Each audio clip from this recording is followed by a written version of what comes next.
Uh, you're a veteran in the music industry, in my opinion.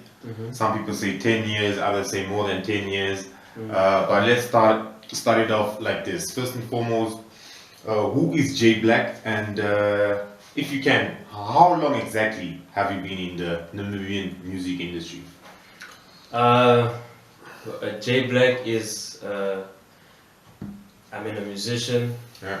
He's a young guy who grew up in Windhoek, Namibia, and just like a regular dude from Windhoek. I like to play soccer. I get down on the weekend. We do our usual things. We chill with the homies or whatever. So I'm just like an ordinary Windhoek son. Yeah. So and. Oh yeah, and how long have I been in the industry? Like me personally, I've been doing music for maybe since I was 14, 13.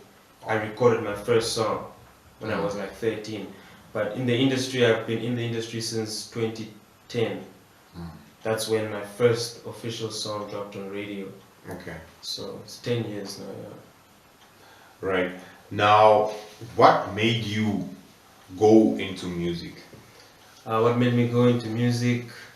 I mean, for me it was just like something I'm good at. Yeah. So I felt like, nah, since I'm good at this, I should probably just do it, because like I didn't know that I was good at too many other things. So I was like, if I'm good at this, I have to do it. So that's what I did. I was like, nah, I recorded a song, people liked it, so I was like, nah, clearly something is like, there's something here, and I have to continue doing it. So for me it was just a simple thing. Like, I just did it once, people liked it, I was like, okay, I'm gonna do it. That kind of makes it sound like you got confirmation from others, I would say, and then you were like, all right, I'm gonna just push through and see what comes from this. But how did your family respond to you doing music at first? Hey, but yeah, at first they didn't like it, of course. Like, Yeah. they don't know any success story in Namibia. Like, Yeah. white rapper made it, bought a house of music, and made like real money and successful. So I couldn't also give them any like reference, like, oh, I could do it like this guy. No, so they were like obviously in doubt, and they doubted it, like, no, music is just a waste of time. Yeah. But then as the years kept going, I guess they like started to see something, I don't know. But the day that changed my mom's opinion of who I am to like in music is when me and her went to like the mall, Marua Mall at the time. We went to Marua Mall one Saturday afternoon, and then we just walking through the mall, and then like a group of girls came up to me like, oh, Jblack, what? And then my mom saw that, and then she was like, so you actually like a big deal. Okay. And then like me and her drove home, and then in the evening she was like, oh, so that music stuff, it worked, man. So people like you, man. I'm like, yeah. So I think again, confirmation from other people confirmed it to my mother that I think it's something that can become something. Who knows? Okay. Now, you just put it perfectly where you said that there were no clear examples where you could show to your parents to say, listen, I can be like who, or I can be like, having said that, who were the people that you looked up to in the music industry? Because speaking now, you are a legend to others. You're kind of in the middle now. There are still people that you might view as rap legends that are still active, and there are people coming up that are looking at you and saying, this guy is a G in this industry. So going back, who were the people that you looked up to? I mean, it's just the guys like the Jericho, Cannibal, DJ, Catty Cat, Shikololo. Shikololo was very big because I think his music video was the first music video I ever saw of a Namibian rapper. And when I saw that, I was like, damn, I've just been rapping Snoop Dogg stuff and what, and then there's this guy, and this guy lives in these streets, and he's on TV and he's rapping. It's a, this guy must be hard. Who's this guy, Shikololo? And that was maybe like 2000, maybe the year 2000 or 99.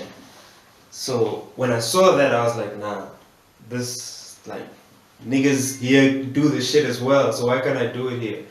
And then that's when I started like writing my little rap. So 2 or 3 years after that, I actually recorded a song. So that one, like, it triggered me to start like really writing, like, because I could see a rapper on TV and he shot the video in Windhoek streets. I'm like, nah, man, this shit is possible. It can be done. It's like, okay, so let's do it. Okay.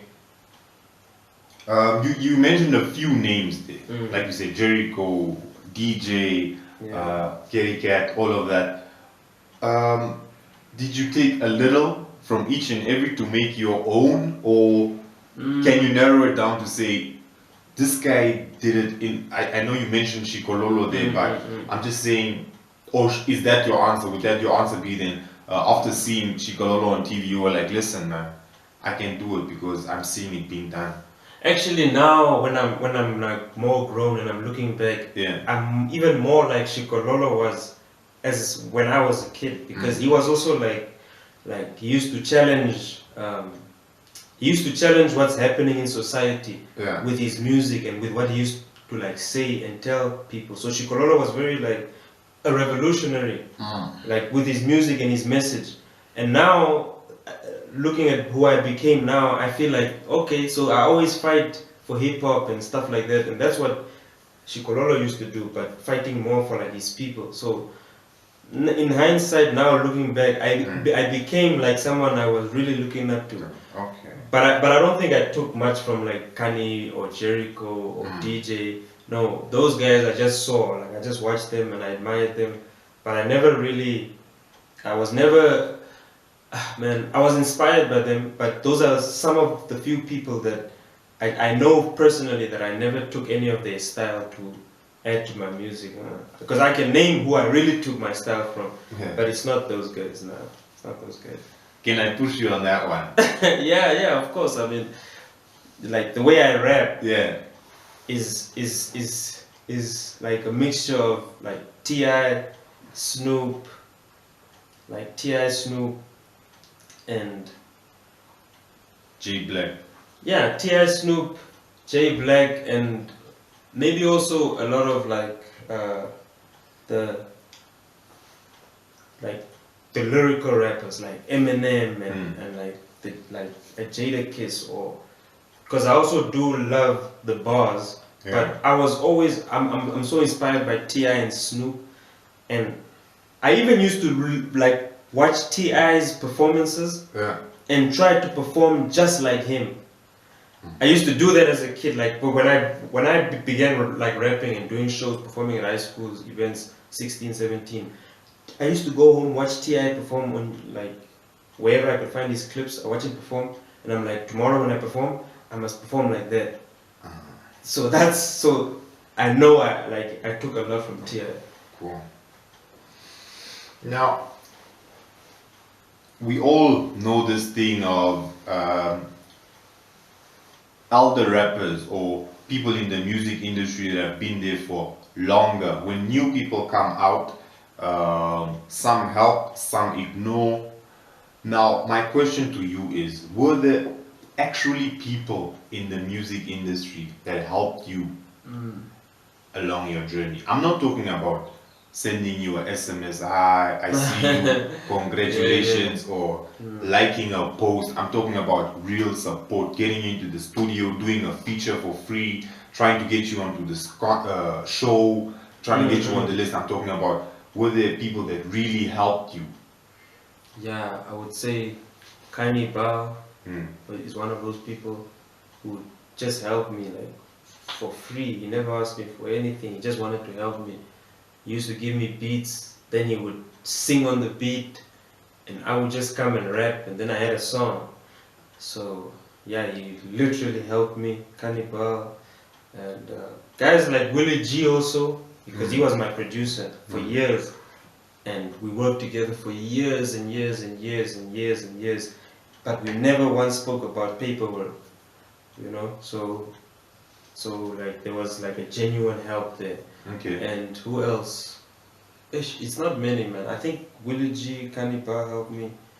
DJ taught me a lot of things. Yeah. Yeah, he taught me a lot of things, introduced me to a lot of people. Maybe 70% of the people I've met in the industry is because of DJ.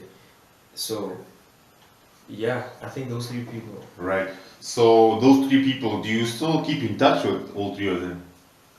Yeah, I keep in touch with two of them. Okay. I just don't speak with Willie G. I just haven't spoken to him in years. Ah, okay. Like a long time now. So talking about people in the music industry, I have a question to you.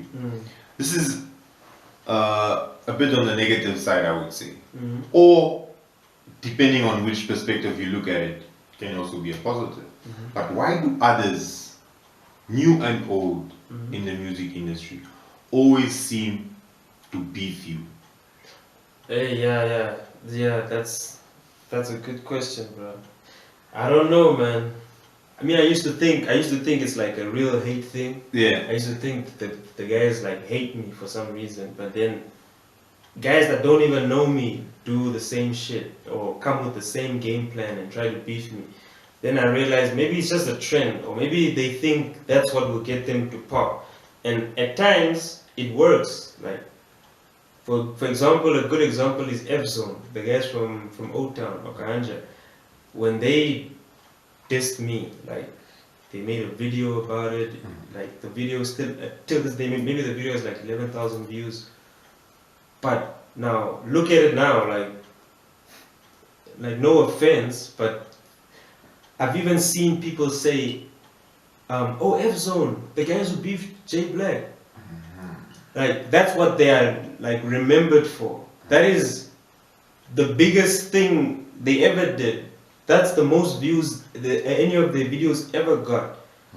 And it was because of me. So, and I'm still here, and they are not. So, like, no offense to them, but I mean, they did drop the beef tracks and whatnot. But I'm still here, and they are not here, and they are just known for beefing Jblack. So, it's pointless. It doesn't work. It never works.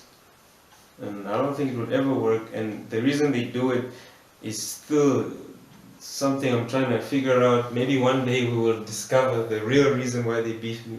I don't know, but I'm also just, I'm shocked. I never understand why. Okay. My opinion on that is also that I think they do it to get the clout or for their legacy, basically. You know, like you just said. They are being known as, oh, the guys who beat Jblack, you know, that's what they're famous for. That's what I'm saying, their legacy. But your legacy, as much as they try to taint it, let me ask you, what would you like your legacy to be?